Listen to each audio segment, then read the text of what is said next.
Hello everyone, now we are going to start the next topic, progress of industries, British textile, manufacturing at home. In Britain, imposed tariffs and ban on import of Indian textile. जब हम लोग हमारी country में manufacture कर रहे थे तो Britain जो है वो इंडियन टेक्सटाइल के ऊपर बहुत सारा टैरिफ लगा रहा था और बैन भी कर रहा था.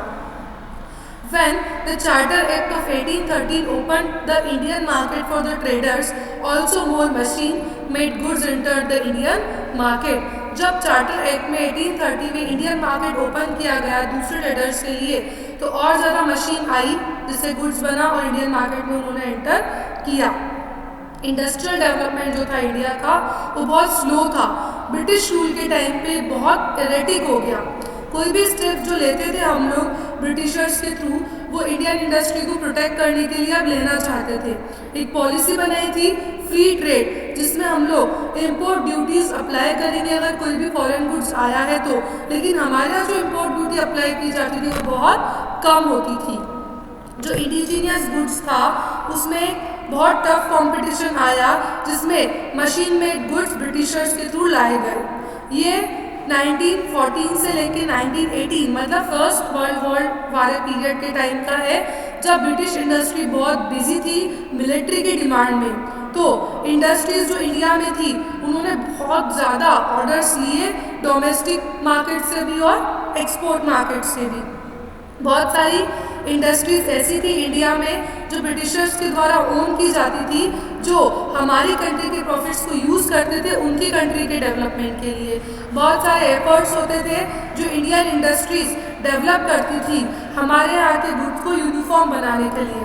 जब भी हम लोग स्पोराडिक प्रोग्रेस करते थे तो हम लोग कुछ एरिया में विटनेस रहते थे और जब भी हम प्रोड्यूस करते थे और ब्रिटिशर्स उसके ऊपर ओनर बन जाते थे तो हम लोगों की country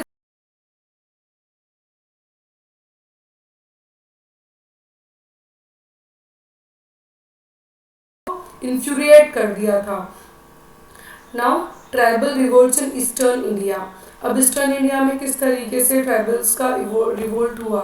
Once upon a time, the Khans occupied a large tract of territory called Khonmals, neighboring Odisha. एक बार जो खोन्स थे वो लार्ज ट्रैक्ट या टेरिटरी को ऑक्यूपाई करते थे खोनमाल्स में जो कि उड़ीसा के पास था. The revolted in 1846 AD.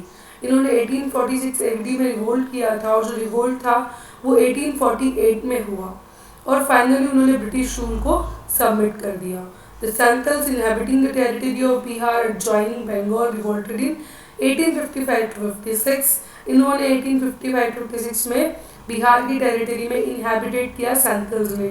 जो मेन ग्रीवियंसेस जो सबसे मेन शिकायत थी वो क्या था.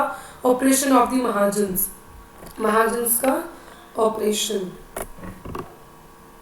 The Santals rose in revolt under the leadership of two brothers Sidhu and Kanu.